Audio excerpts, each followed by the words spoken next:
جی مولانا صاحب کیا کہیں گے، آج کی ملاقات ہوئی ہے نواز شریف سے؟ بسم اللہ الرحمن الرحیم۔ دیکھیے آپ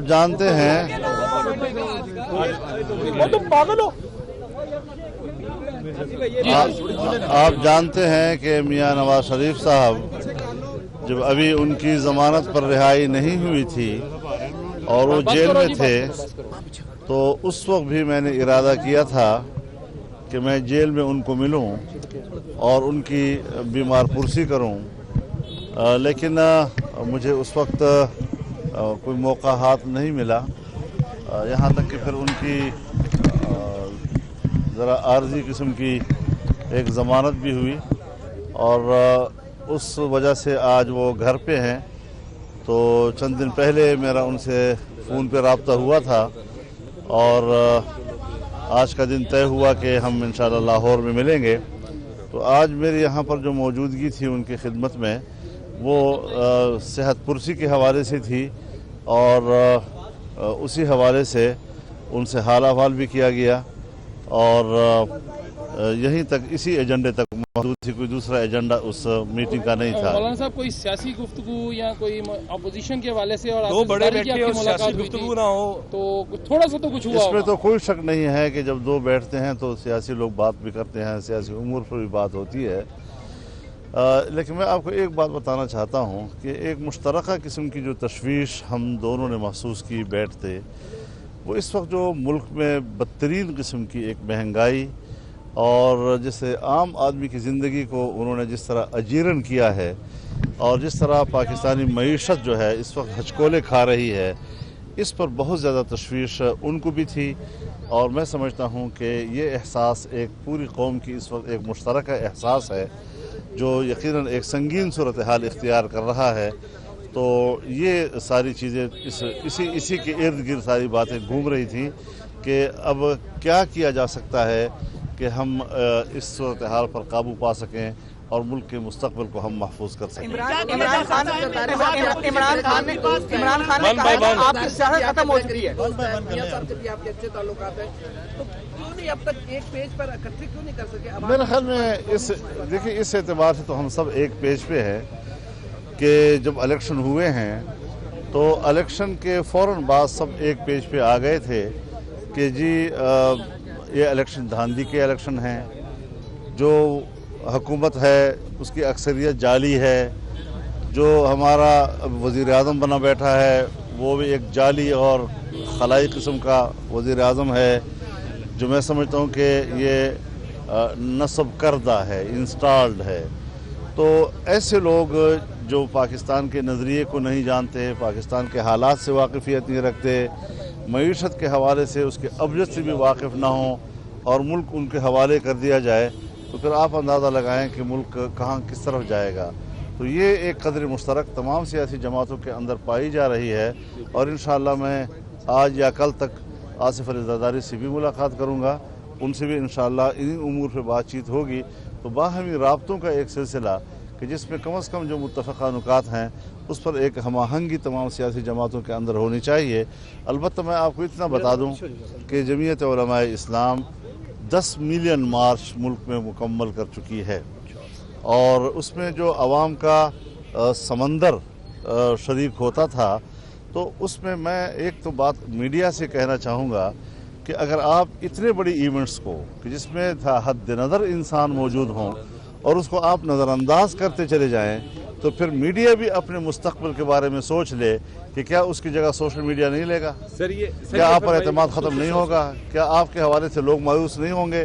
تو ان ایشوز کو اور اس حوالے سے جو ایک موومنٹ چل رہی ہے اس کو میرے خیال میں ہمیں ایک قومی موومنٹ کی نظر سے دیکھنا چاہیے اور اس کو وہی مقام دینا چاہیے جو ملکی سیاست میں۔ یہ فرمائیے گا کہ آپ کیا سمجھتے ہیں کب تک مسلم لیگ نون اور پیپلز پارٹی اور باقی دیگر سیاسی جماعتیں اس حکومت کے خلاف ایک پیج پر آ جائیں گی اور مشترکہ جدوجہد کا اعلان ہو جائے گا؟ یہ فیصلے انہوں نے خود اپنے فورم پہ کرنے ہیں اور جو چیز میں دیکھ رہا ہوں ملک کی مجموعی سیاسی صورتحال میں کہ جب ہم گراؤنڈ پہ جاتے ہیں اور پارٹی کے ورکرز تک جاتے ہیں تو جمعیت علماء اسلام کی ملین مارچ میں ہر پارٹی کے کارکن بھرپور شرکت کرتے ہیں اور ظاہر ہے کہ اگر پارٹیاں یکجہتی نہ رکھتی तो फिर उनके कारकुन कैसे उसमें आते? तो एक यकजहती मौजूद है।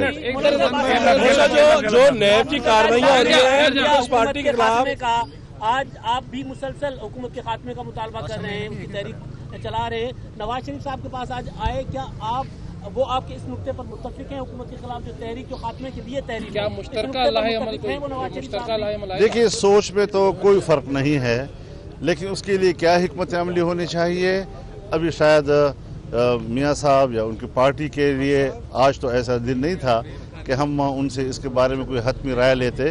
वो जाहिर है कि अपनी पार्टी के फोरम पर क्या हिकमत अमली इख्तियार करते हैं उसका उन्होंने फैसला करना है, और यकीनन इसके मैं हिमायत करूँगा कि जब तक एक मुकम्मल हम आहंगी सियासी जमातों के दरमियान और अपोजिशन पार्टियों के दरमियान नहीं होती तो कुछ कमी और खला ज़रूर किसी न किसी सतह पर मौजूद रहेगी। नैब के हवाले से एक तो हुकूमत जिस तरह कार्रवाइयाँ कर रही हैं पीपल्स पार्टी और मुस्लिम लीग नून की क़यादत के खिलाफ, उसे आप किस तरह देखते हैं?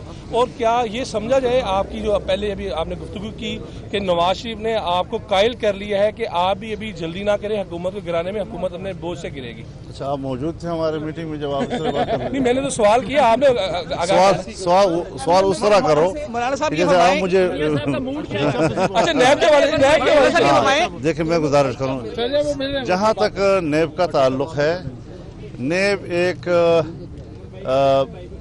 इंतकामी इदारा है और जिसको इस्तेमाल किया जा रहा है बुरे तरीके से। नैब से एहतसाब की तवक्को और उस हवाले से किसी इंसाफ को नहीं की जा सकती। इस सिलसिले में बाकी पार्टियां जैसे सोचती हैं, लेकिन मैं समझता हूं कि नैब के हवाले से हमें कुछ सख्त फैसले लेने चाहिए।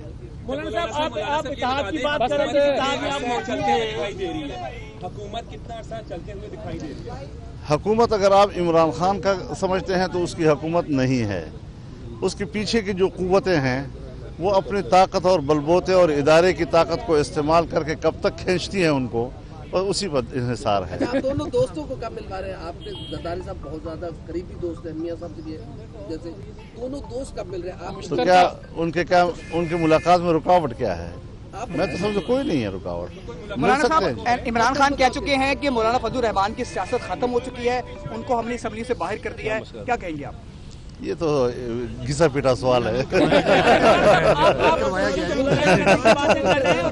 देखिए, अब वो अपने खात्मे का सोचे, हमारे खात्मे की फिक्र न करें। आप अपोजिशन को मुत्तहद करने की बातें कर रहे हैं, आपका अपना इत्तेहाद जो एमए में है उसका शिराजा बिखरता हुआ नजर आ रहा है। जमात इस्लामी ने ऐलान कर दिया है जो अगला इंतखाबात जो होगा एमए के प्लेटफॉर्म से नहीं लड़ेंगे, अपने झंडे की साए तले लड़ेंगे। मेरे ख्याल में ये चीज़ें अभी हमारे फोरम पर ज़ेर बहस हैं और इसके लिए मीटिंगें भी हुई हैं और आगे भी चलती रहेंगी, लेकिन इस वक्त जो इशूज़ हमारे सामने हैं, मुल्क के अंदर इशूज़ हैं, उस पर इत्तेफाक कराया है और उसमें कोई इख्तलाफ राय मौजूद नहीं है। नवाज शरीफ साहब का मूड क्या था और आपकी बातों में हूँ हाँ करते रहे या क्या करते रहे? बड़ा अच्छा मूड था और बड़े इत्मीनान से मैं वहाँ से उठा हूँ, और जाहिर है कि इत्मीनान तो तभी होगा जब उनका मूड अच्छा होगा। बहुत शुक्रिया।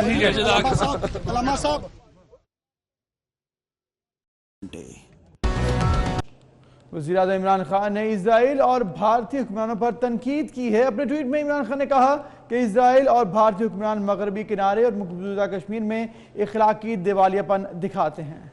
आपको बताते चलें कि उन्होंने कहा कि वो वोटों के लिए सलामती काउंसिल, आलमी कवानीन और अपने मुल्क की आइन की खिलाफ वर्जी कर सकते हैं। वज़ीर-ए-आज़म पाकिस्तान ने मज़ीद कहा कि क्या इसराइल और भारत के अवाम ये सोचने की सलाहियत नहीं रखते कि उनके हुक्मरान इंतखाबात जीतने के लिए किसी भी हद तक जा सकते हैं?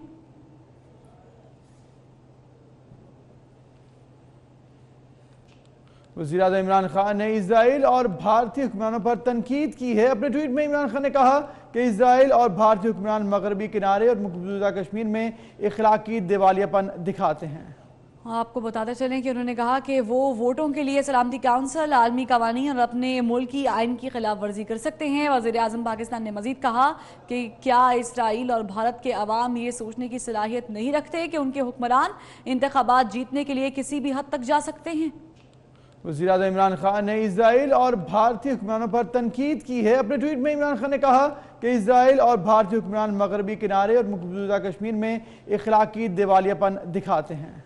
आपको बताते चलें कि उन्होंने कहा कि वो वोटों के लिए सलामती काउंसिल, आलमी कवानीन और अपने मुल्क की आइन की खिलाफ वर्जी कर सकते हैं। वज़ीर-ए-आज़म पाकिस्तान ने मजीद कहा कि क्या इसराइल और भारत के अवाम ये सोचने की सलाहियत नहीं रखते कि उनके हुक्मरान इंतखाबात जीतने के लिए किसी भी हद तक जा सकते हैं। DGISPR का भारतीय प्रेस कॉन्फ्रेंस पर रद्द-ए-अमल आ चुका है और ये कहा गया कि बार बार बोलने से झूठ सच नहीं बन जाता।